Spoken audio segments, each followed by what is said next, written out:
Pixels, the 2015 movie that nobody liked for some reason. Probably because of Adam Sandler is my guess. Okay, let's start this off with the fact that Adam frickin' Sandler is in the movie, and Peter Dinklage, and Josh Gad. I'm looking at the movies that Josh Gad is in, and I thought he was in stuff that I knew, but he is not. He's not in anything that crazy. The cast isn't like Odyssey insane, but like it's not like there's nobody in this movie.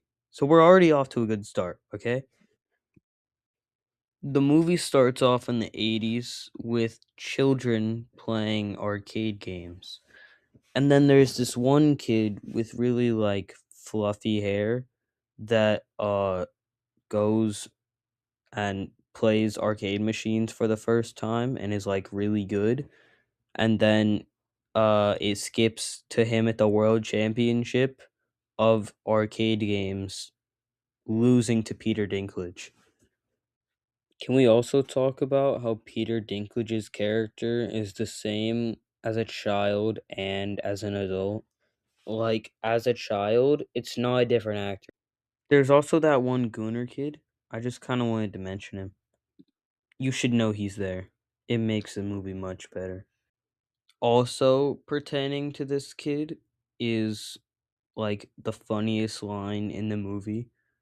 The Yoo-hoo line.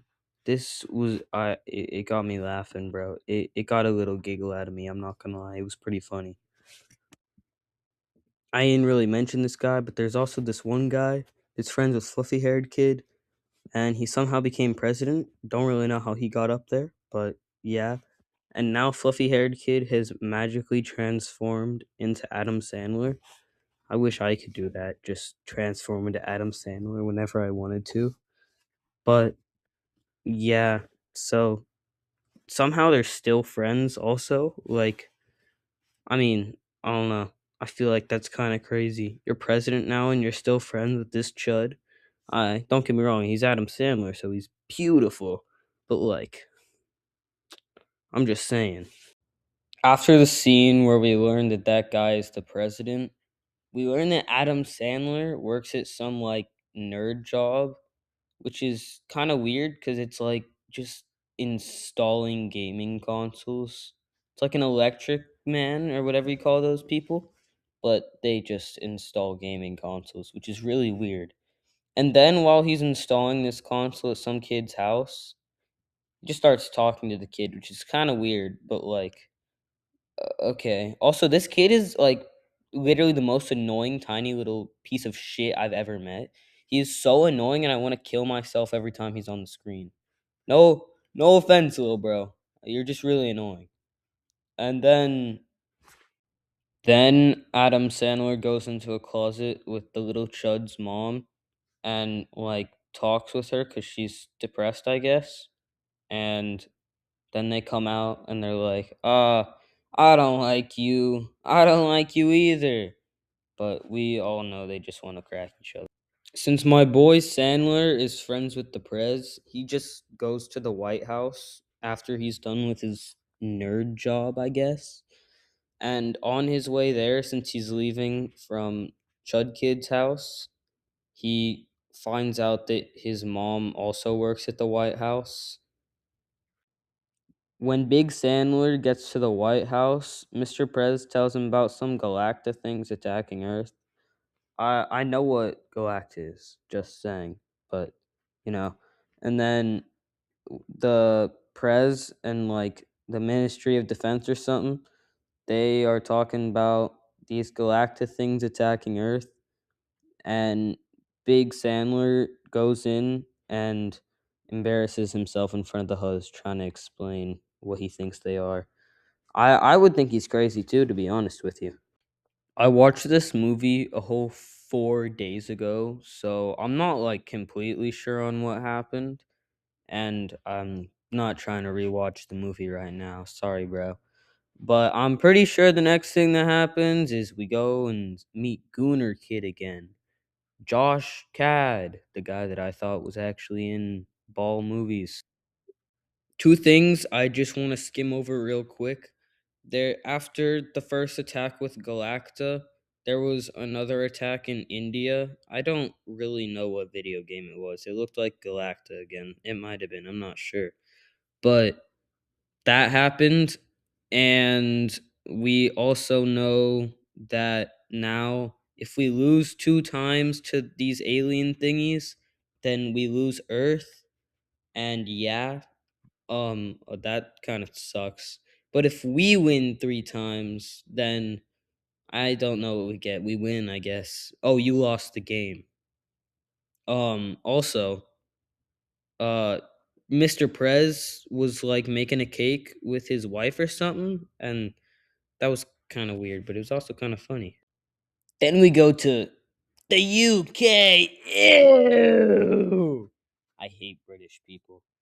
And fight some like centipede looking thing.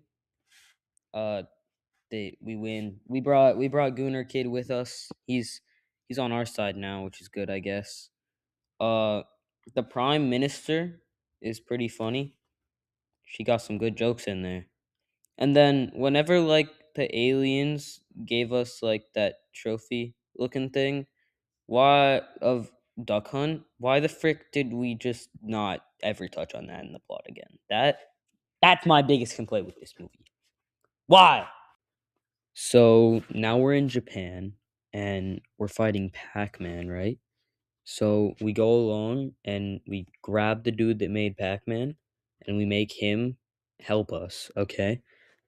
So we go into these bumper car looking things and we're gonna try to like hit Pac-Man like we're the ghosts.